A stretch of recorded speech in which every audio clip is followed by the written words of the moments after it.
folks. Today is August 9th, 2024, and this is Coffee with Community Services, Alta California Regional Center's weekly service provider meeting. My name is John Decker, the Director of Community Services. I'll introduce staff and then we will get into our agenda. From Community Services this morning, I see, good morning, I see Sydney and Tom on, and Christine and Alejandra, and Shauna is on. Good morning as well from Community Services. And I see Janice and Carly on, and Michael this morning too. Good morning. And our Client Services, we have our manager Cindy on this morning. And we have our Community Services Manager Helen on, and I see Rhonda and Beverly from Community Services as well. And our QA Manager Scott is here. And Marty as well. Good morning, Marty. And I see also from Community Services, I see Chris and Jolana. And I see my assistant Zach and our manager Jordan and our manager Michelle. And I also see Ariana from Community Services, and also Melissa Schusler is on from Client Services, who is going to be helping out with the presentation a little bit later today. And our Director of Intake and Clinical Services, Camelia, good morning. And Hubert as well, out there keeping track of our many fires that we have erupting all over the place. For our agenda today, we will get started with Michael and the sign of the week. And then we're going to get into some spotlights. We're going to hear about the DSP internship program from All's Well. And then we are going to hear about Wander Care, SLS, as well. And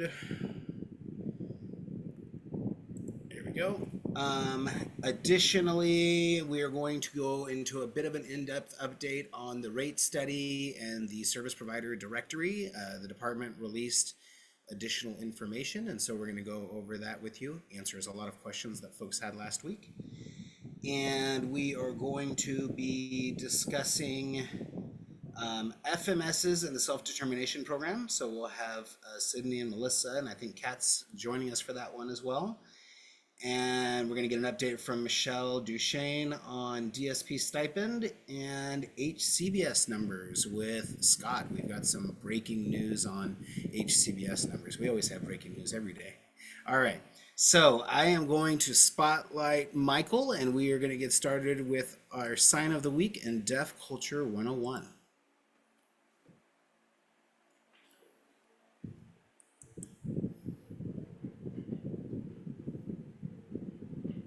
One second, I had to set up my screen there. Hello, everybody. Good morning. This week's sign of the week, I have two for you.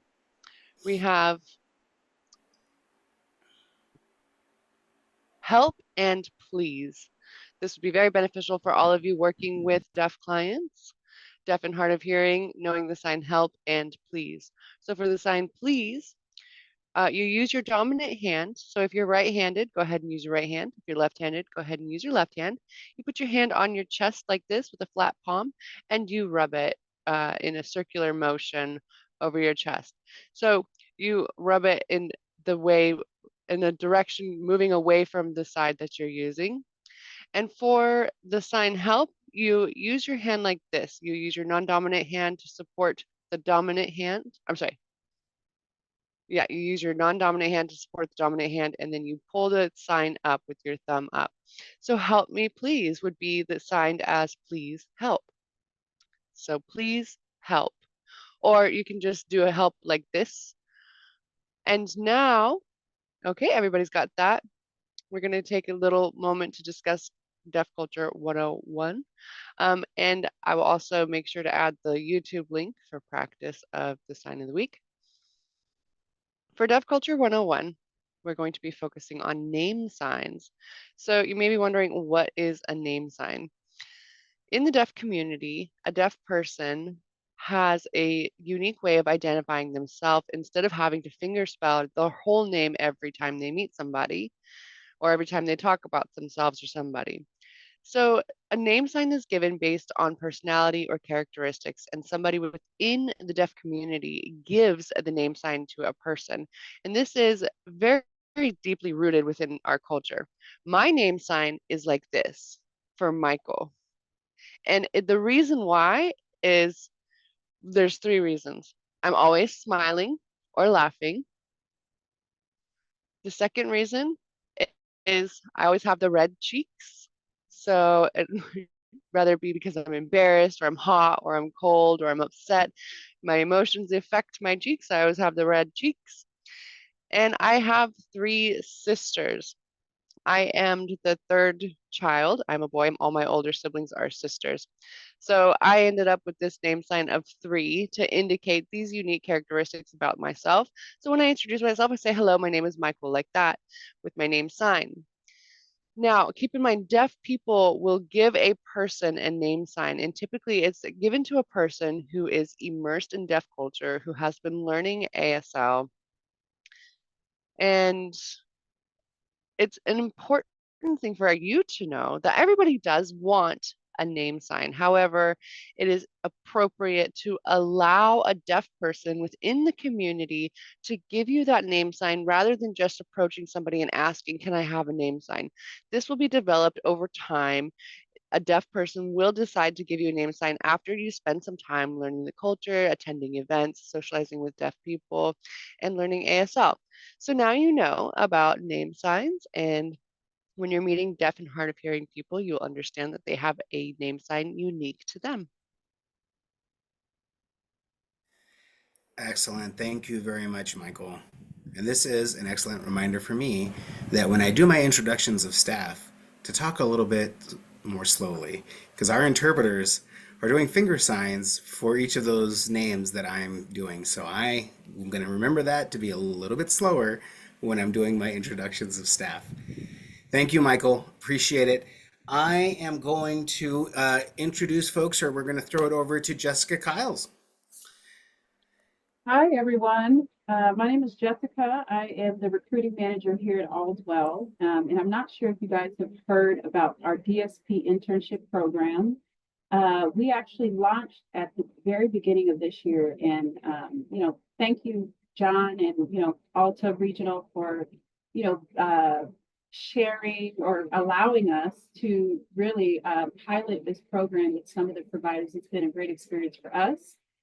So I'm here today to just talk about the program and see if any other providers are interested in having and hosting interns. So I'll share my screen here, and I'll try to talk slower so that.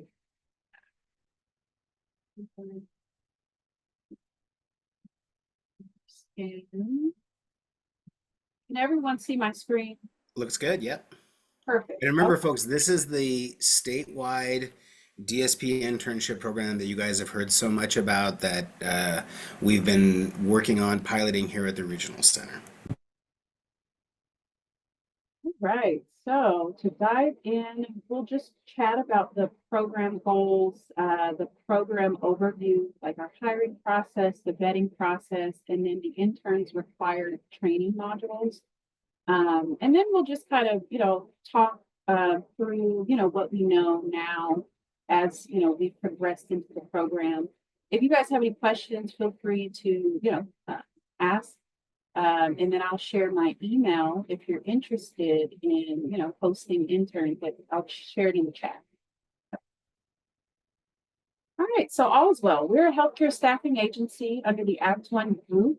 Act One Group does operate in 33 countries, serving over 17,000 clients with a team of more than 2,800 employees. As the largest woman minority-owned workforce management company established in the U.S., the Act One Group professionals excel in implementing corporate HR strategies across both local and international markets. Below are a few of our sister companies. I'm not sure if you guys have heard of Apple One, Allstem. And we're the healthcare division. So. All right, so the program goals. So Allswell has teamed up with the California Department of Developmental Services to launch this paid DSP internship.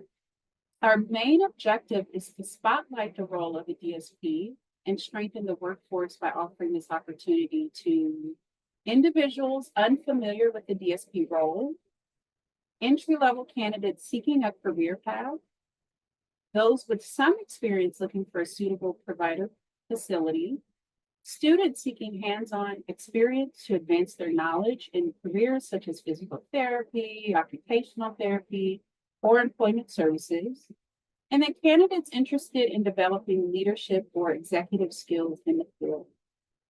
So I get a lot of questions about this, so that's why I wanted to really highlight, what the department's goal is in offering this internship.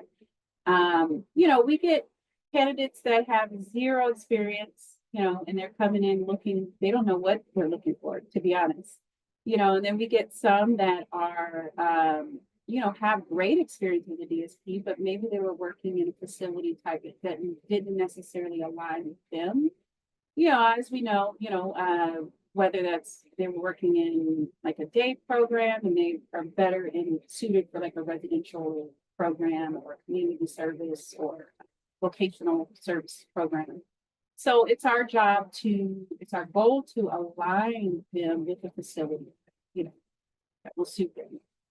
And then we do get a lot of students, they are ones that are studying psychology, sociology, physical therapy, occupational therapy, that we think that this would be a really great opportunity for them to get, hands-on experience. So. All right, the program overview. So this is a 12-week internship program, which allows interns to work up to 30 hours per week. Interns are paid minimum wage based on their city. So during the program, interns will shadow a DSP to understand the responsibilities of the role. This will also provide an opportunity for them to become familiar with the clients and their behaviors. Typically, what we have now, providers that we're only servicing certain types of behaviors, so like lower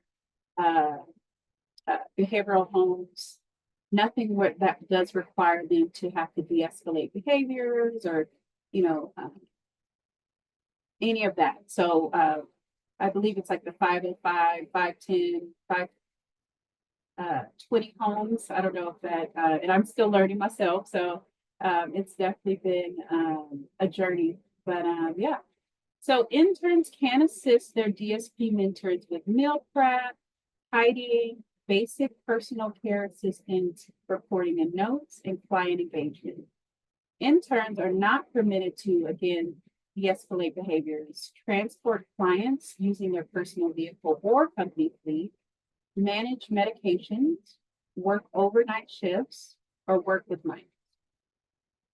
And just to kind of talk a little bit more about this. So, during the internship, they can't transport, but of course, we have providers that are needing,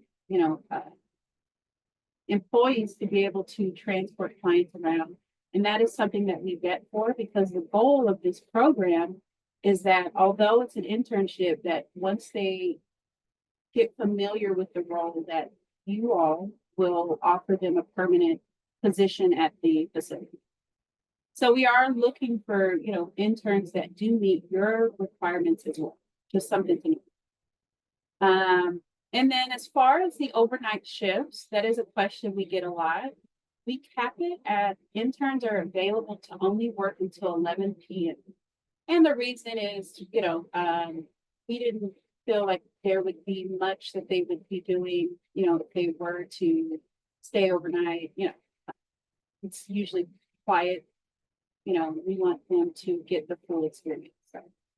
But after the internship, if you guys have an overnight, because we do get a lot of requests from interns seeking overnight shifts, once they're converted, we call that conversion from intern to being hired on by your facility, then you guys are welcome to schedule in, how you wish. So.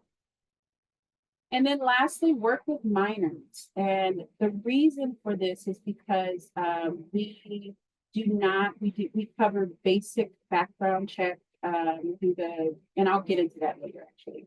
But we do not run, I believe, the CACI or background to work with kids.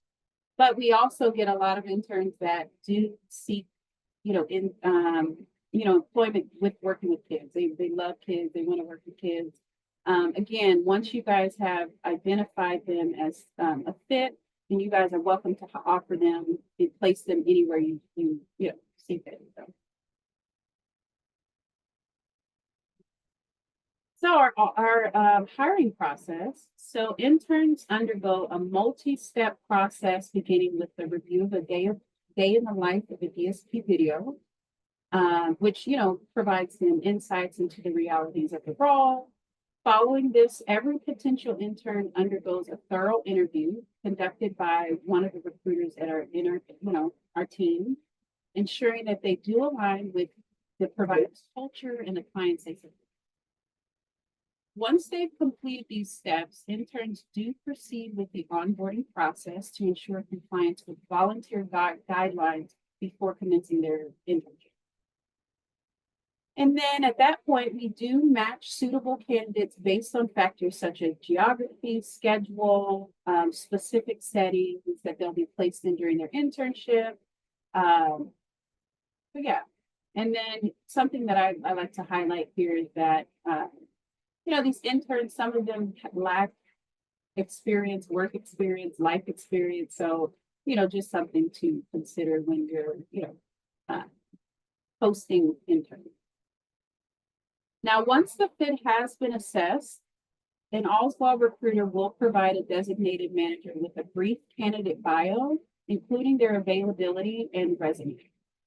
After reviewing the resume, we do ask that you let the recruiter know within 48 hours which candidates you'd like to pursue.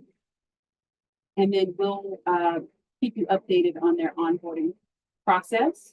So.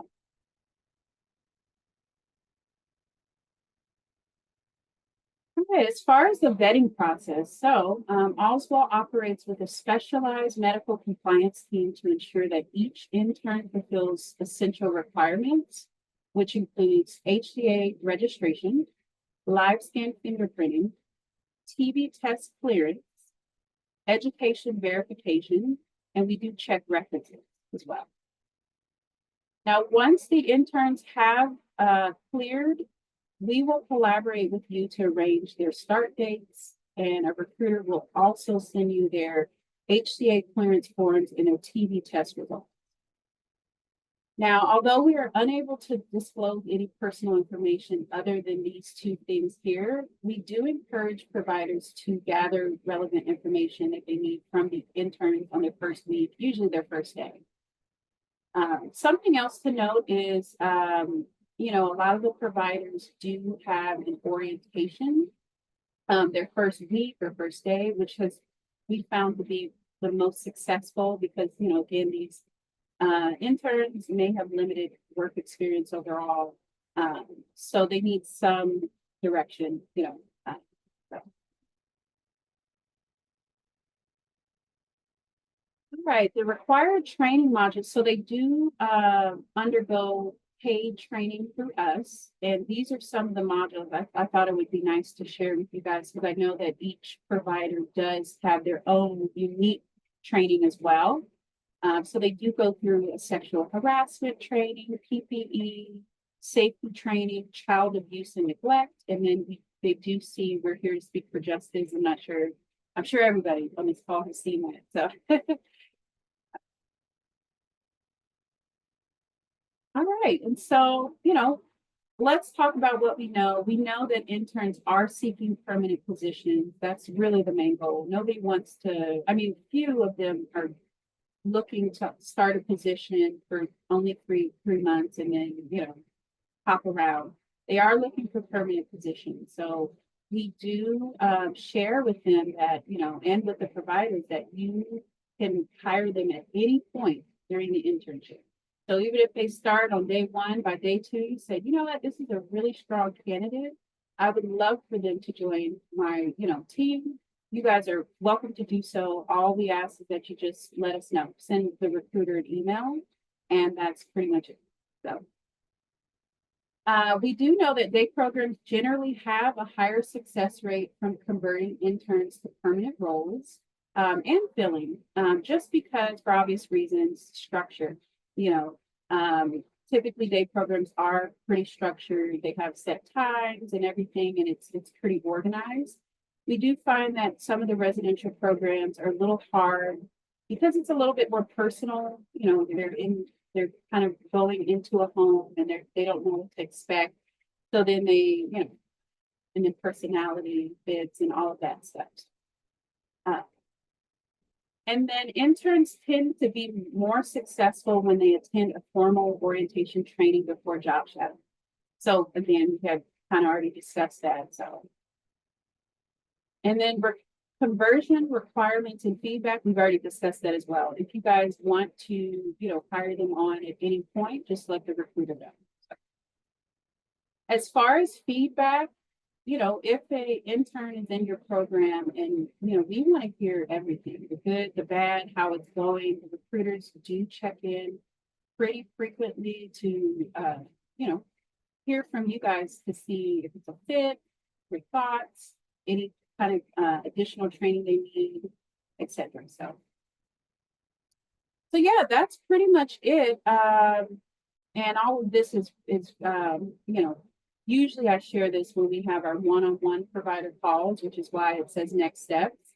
But, you know, if any of you guys are interested in hosting interns, just send me an email and then we will connect one-on-one to chat about next steps. And then I can provide more information as well as our provider agreement. So, yeah. Excellent. Thank you. Did anybody have any questions, comments?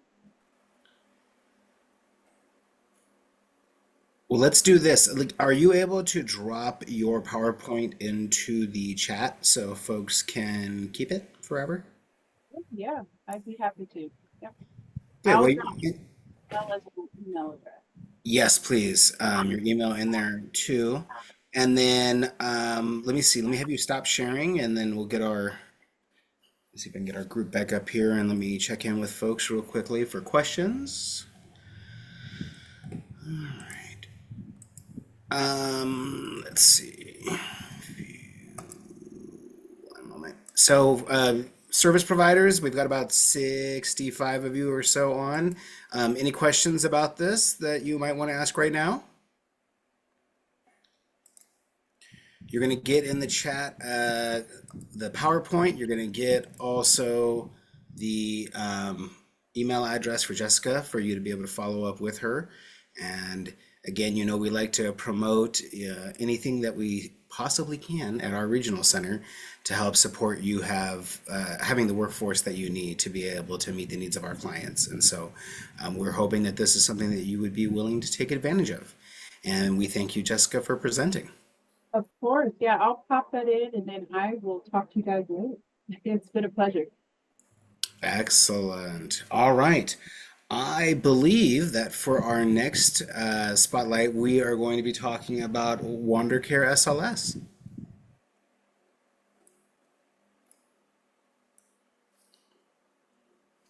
Hello, Pamela. Hi, good morning. My name is Pamela Wanderstad. I believe the co-director for WanderCares, Brian Wanderstad, is on the call too somewhere. Brian, if you can wave. Hello, everyone. Yeah. We're excited to be able to, you know, just have a few minutes to be spotlighted. We are a newly vendorized SLS agency. And so this is very good to be able to meet everybody here. We are basically an SLS agency that is started off in Roseville and now moving to Sacramento. And we'll be servicing, you know, clients in the bigger Sacramento area and parts of Placer County. I think our goal and services are basically just to ensure that, you know, as an agency, we provide personal-centered service to our clients, respecting that we need to grant them, you know, just their dignity and respect. And the fact that we need at the forefront to put the choices that they have, that it is personally centered to each one. So each individual service plan will be, based on each individual's, preferences and their needs and what it is we need to do for them. We are also looking at ensuring that safety is priority for our clients. And so therefore, when we look at provision for housing, just looking for, housing that is provides the comfort, but is also safe.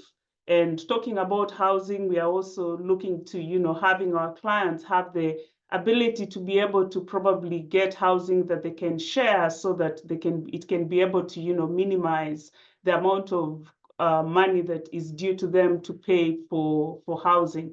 And having said that, we'll also be looking at, ways to ensure that we find low-cost housing so that our clients are not, their resources are not so drained because of housing. It is hard, of course, as we had in the last meeting we had for, for service providers. I guess it was a week before, there was a discussion about how expensive housing has become and how it's not possible for just one client to be able to afford rent for like, $1,700, $1,800.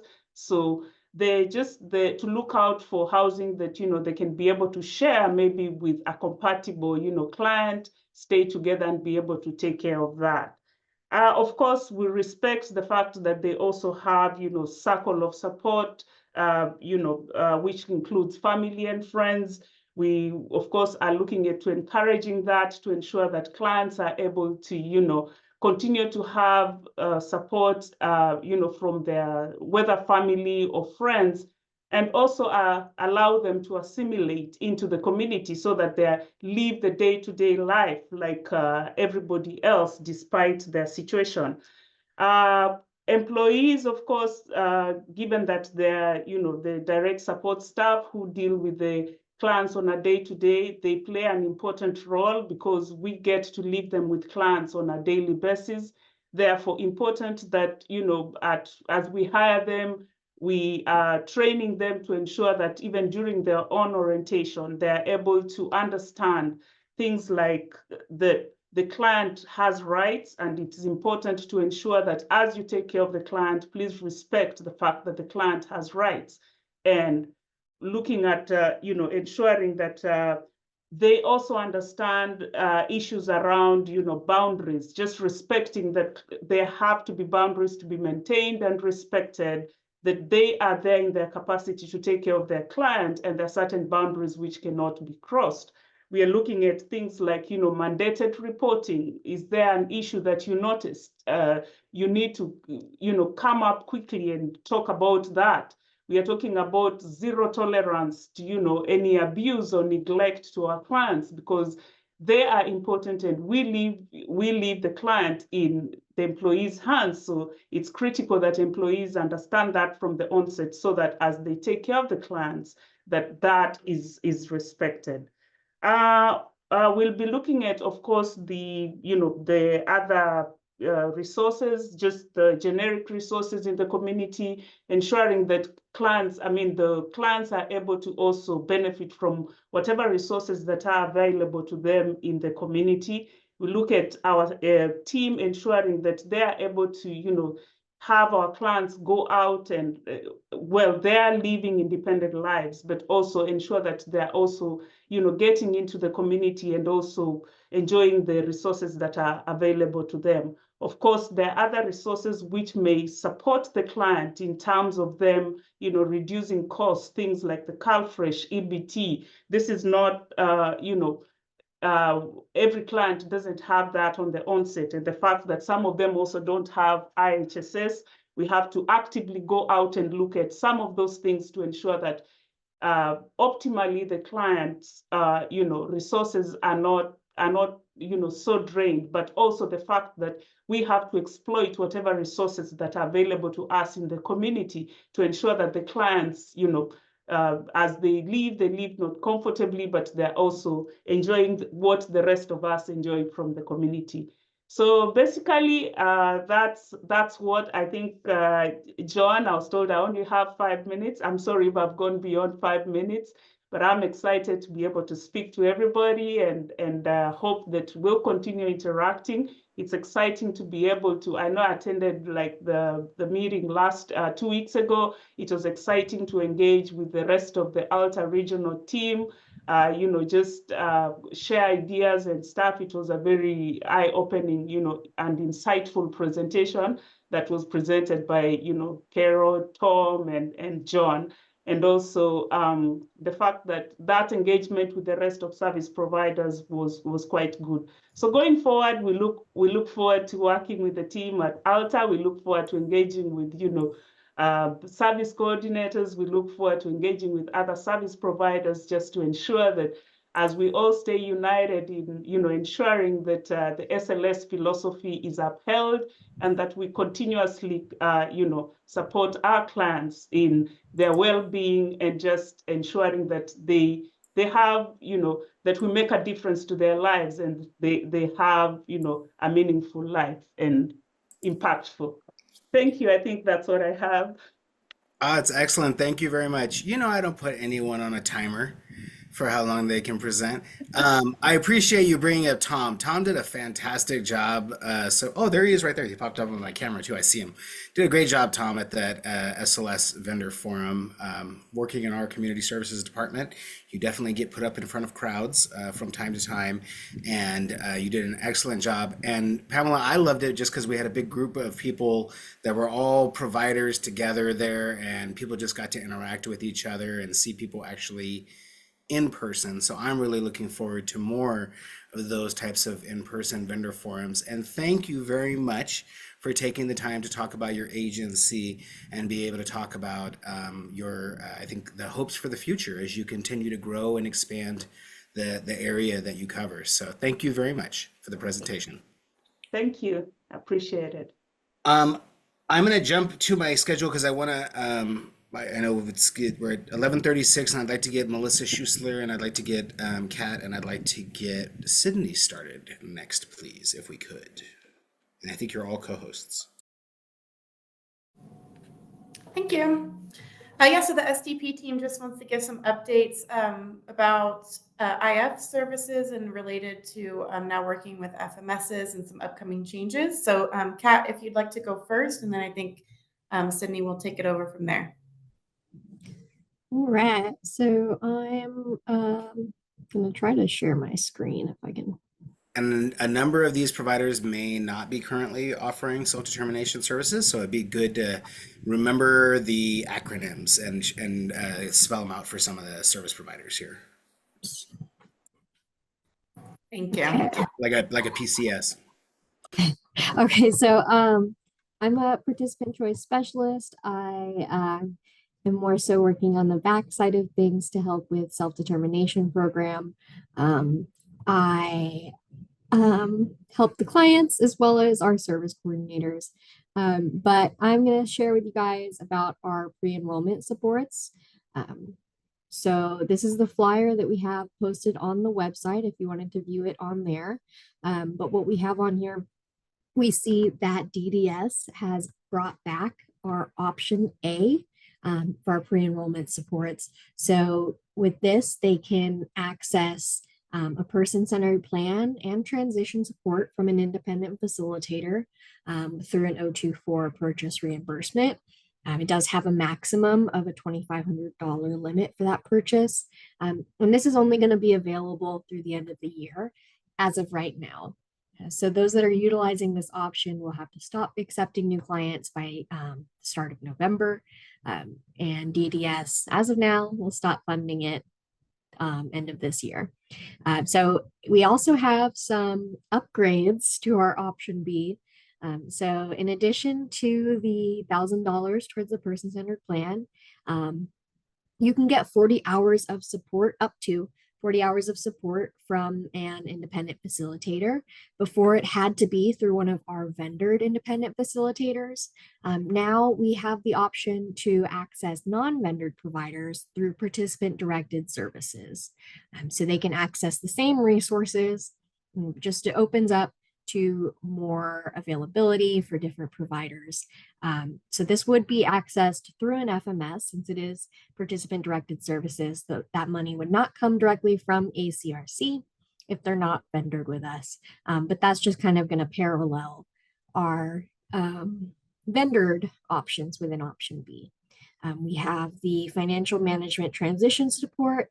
I think we talked about this a couple months ago with you guys, but just as a reminder, this is an additional support the financial management services can offer our clients to help them transition into SDP or transition between regional centers or FMSs, whatever.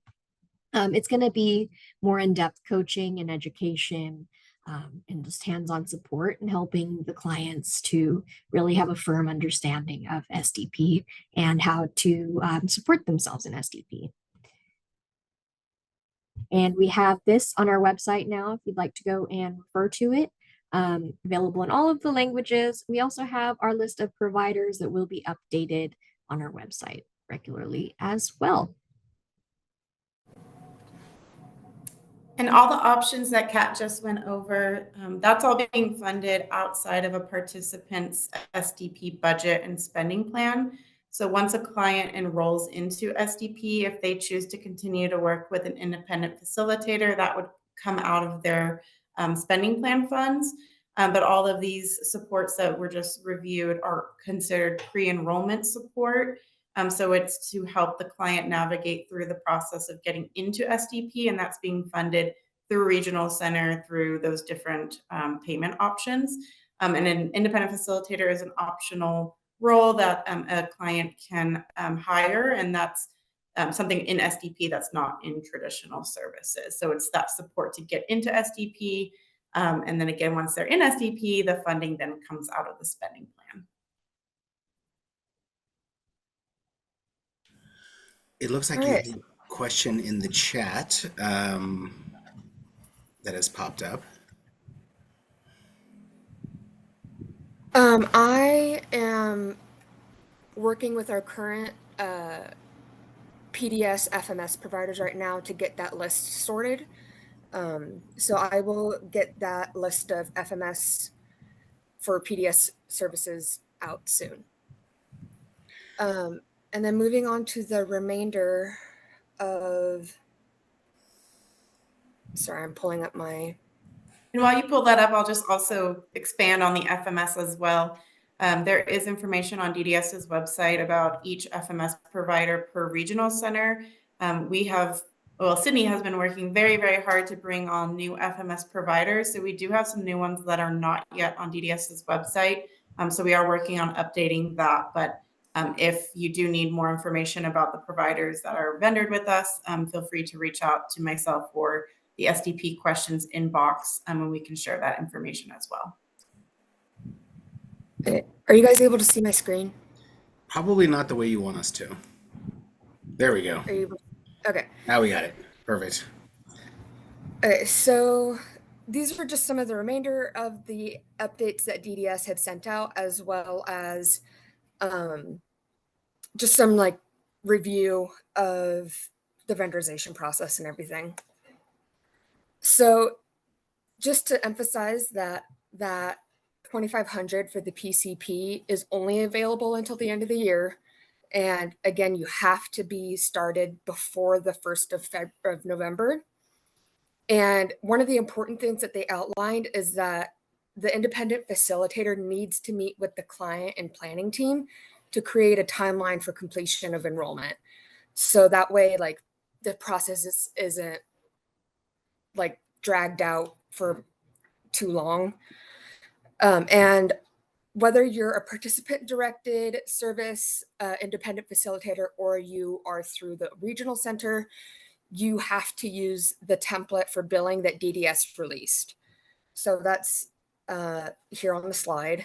And it was also in their most recent directives that they sent out. So the other thing that they talked about was the coordinated career pathways, which is open to self-determination participants as well. So the coordinated Career Pathways is designed for clients who are either exiting or recently exited work activity programs, or they're in like the sub-minimum wage settings and are within 2 years of exiting secondary education. And what this does is it allows them to explore options that are included but not limited to paid internship, competitive integrated employment, self-employment, microenterprises, and post-secondary education. So beginning this past June, the program was available to all individuals as described in the March 25th directive, including SDP participants. So that directive can be found on the DDS website. And this is just like, in case people were worried about their budgeting, when authorizing this service, the regional centers will fund it outside of the SDP participants' individual budget. So it will not be coming directly from their funds. And as I said, I am working on identifying and creating a list of the PDS FMS providers. And once I have that updated, I will have it posted. Well, I guess I'll have to try to find a way to get it posted to the website. And then we also have a couple of FMS providers in the vendorization process as well. And then just to quickly go over as a reminder of like what the vendorization process looks like for 024 and 099 for these transitional services. The first step would be to submit a letter of interest on our website, and I gave the link there. And then once that letter of interest is assigned to me, I will be reaching out to you. The first step would be to fill out 2 forms, the DS 1891 and the conflict of interest. And then I will be asking you to provide your resume, driver's license, independent facilitator training certificate. You do not need to be a certified independent facilitator, but you do need to provide proof of training. And then also your business license.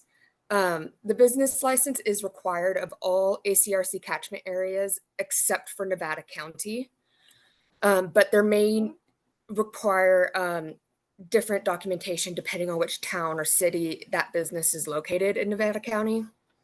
And then I'll also need your liability insurance.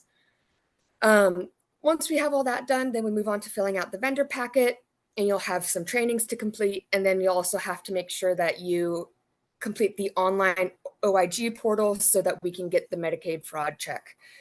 And then after that, I send it off to our other teams and they process it and get everything set up in accounting. And then the vendorization is, once everything's set up and finalized in accounting, then the vendorization is considered finalized. So how do I stop sharing? You already did? Oh, perfect. Yeah, so I'll go ahead and put the PowerPoint in the chat as well as my email if you have any questions. And also just, I have received a few questions from a few independent facilitators asking how do they become a PDS provider? What do they need to do with us? You don't do anything with us.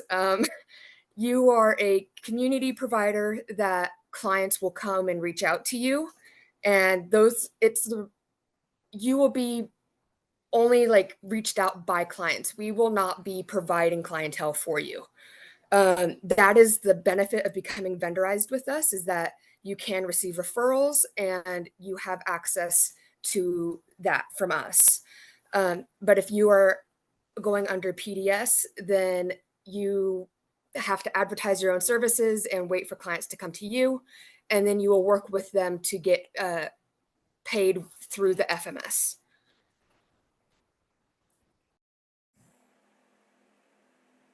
Excellent. All right. Thank you very much. And so we will be from time to time providing some additional information related to self-determination program. We're going to keep you updated about the FMSs. It's a continuing growing sector of our services. And so thank you guys very much for doing all of that. And, oh, yes. Thank you. All right. I'm going to jump over real quickly. I'm going to ask Michelle Duchesne to just share real quickly. We have upcoming activities. And one of the things that we have upcoming is another DSP stipend training workshop, I believe. Is that right, Michelle? Yeah, correct. I was going to share the flyer, but I don't know if you're pulling it up, I John. just want Yeah, to show folks, first off, it's right here on our, yeah, no, actually I can just click through to share the flyer perfect. for that. Yeah, so we have our second DSP stipend training workshop available August 29th. We have 3 different blocks from 10 to noon, noon to 2, and 2 to 4. Just a reminder, it tells you kind of what to bring. So we supply the iPads or the Chromebooks. We ask that you bring some wireless headphones. We do have some wired ones for our Chromebooks if you don't have that. And the vendor number. So just a reminder, this is an extension of the original stipend program that started last year sometime in September. It was set to expire in June, and they extended it to August 31st at the end as far as the process and when it's due. So these are not new trainings. There's no new, that's kind of the feedback we got too, is there are no additional stipends. So if your staff have completed the 2 and they receive the stipend of the $1,250 total, then these are not new ones. These are just a continuation. So if you have staff that don't have access to internet or not able to get the equipment they need, this is just a platform for you guys that send staff our way. Alejandra was a DSP and she worked for a provider, and she was a wealth of knowledge when it came to the actual process and the classes and how to do that. So she is our lead. She's there to support. I'll have her put the DSP stipend email in there. If you guys would like to sign up for a block, please reach out and let us know. And John, I just wanted to let you know, I know we're running out of time, but I can share the numbers for the DSP stipend right now if do Yes, we have time? please, by all means, Okay. yes. All right. All right, can you see those? We certainly can. Okay, so Alta Regional, right now we're at 6,341. We're right underneath Inland Regional Center, about 500 or so. So just we get these now weekly, just kind of keeping you guys updated on this new visual. And if you have any questions, please let us know. Again, you are all doing excellent in promoting this, and we're just going to keep pushing it till the end of August and support as many providers as possible. I'm going to share my screen again. We do have some upcoming events. In the meantime, Scott, as I'm sharing my screen, I think you got some HCBS numbers that you can give us real quickly. Is that true? I do. All right. So as we know, we're approaching the end of the initial assessment period. We are looking to have all of our initial assessments done by the 20th. And currently we're at 484 out of 511. That brings us to 95%. We're in the home stretch. I wanted to just really quickly say that, you know, we've had some really strong support from Futures Explored. They have helped us with our remediation plans, and vendors that have remediation plans are getting assisted by them. We're down to only 12 remediation plans that are left. And so the goal here is to have everything wrapped up for this initial run by September 30th. And we've actually cut that date a little bit earlier for us, just to make sure that we're in good shape. I do want to also say that we are at 87% for our initial compliance. And in compared to the rest of the state itself is 94.4%. And so we're technically just a little bit above the state average. And then the state completion percentage or compliance, initially compliance, is at 92%. Actually, I'm sorry, it's at 85%. And I almost was going to let you give them the wrong number, but yes, we're a little bit higher than the statewide average for fully compliant as well. And so again, just a lot to say about our staff that have been out there doing all of these evaluations. And thank you, Scott, for your leadership as we get towards the home stretch here. Right on. Thank you. All right, and then I'm just going to share my screen because I wanted to talk about what I feel is very important. And end. So first we have our schedule here. Just make sure folks understand that we do have some upcoming vendor fairs. We have a EI vendor fair next week. We've got the behavioral services vendor fair at the end of the month. So look out for those. We've also got some upcoming vendor forums. But what I really want to share with folks is an update on the rate study, quality incentive, et cetera, et cetera. So we've shared on DDS's website, and hopefully everyone's seeing DDS's main page of their website now, and you are now seeing the service provider directory information that's here. So right here, and my staff got this about an hour and a half ago or so, but the department has released new information related to the rate reform quality incentive efforts. And so I'm going to zoom this screen up real big, and I want to highlight a few areas, and this is going to get dropped right into your chat so all of you can save this document, I hope. You can also sign up at the top of the document to make sure that you're getting the email updates from the department related to this, but some new information has been included in here. One is we are still awaiting the directives from the Department of Developmental Services. Not a surprise for folks. I would have started this all by saying the directives are out. The specific things they've said, I've kind of given you previews about, but an overview of rate reform and detailed directives for individual service types, we're still awaiting that. We're still awaiting for information on the QIP's provider directory measure for use in the new rate models, a description of roles and responsibilities for changes to services within the rate reform, and guidance for special circumstances and exceptions. There's already been 2 rate adjustments that we've done. In the coming months, regional center staff and service providers will need to reference the forthcoming directives to consider changes to some services covered by the rate study, including new definitions and provider requirements. Service providers must align with these requirements or change to a service that best reflects the services being provided.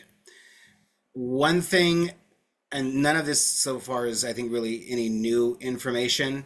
We did learn, and I think all the staff are working and are not in the meeting, but I know Michelle Duchesne has been connecting with staff to ensure that all of the information that the contractor has from DDS is getting over to the department so that we can make sure it's entered into the service provider directory. So we're manually providing some data updates to the department related to this. We know that the provider directory, and this information is something that was asked last week as far as a deadline, participation in the provider directory by October 31st, 2024 is the only measure that will be for the quality incentive portion of the rate model's full rate that starts on January 1st of 2025. It will be the only measure for the 25-26 fiscal year as well.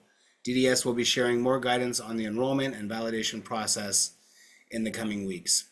So again, at this time, we want to ensure that each of you service providers have been responding back to the department with their information requests related to the service provider directory.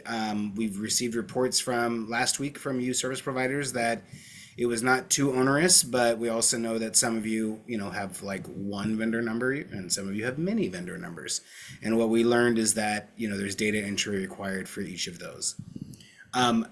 As soon as we have the directives and they are ready to be released to you all, we intend to share them with you. But please make sure that you sign up on DDS's website to get these updates, as I've shared here in the chat, so that you'll receive the information the same time the regional center does. Are there any questions about that? Again, at this time, we are still awaiting the additional guidance and directives from the department as it relates to the rate study, but now you've got the most updated information. And with that, Jordan, I think everyone, we got through our agenda, didn't we? I believe so. All right. Well, we're going to hope that everyone has a fantastic weekend. We'll look forward to talking to folks again next week. Take good care of yourselves. Watch out for those forest fires. We'll see how many more emails and messages we get from Hubert over the weekend. And for those of you, if you're in the evacuation zone for any of these things, we wish you safety, and please reach out for any support that you may need from the regional center. All right. Take good care. Bye, folks.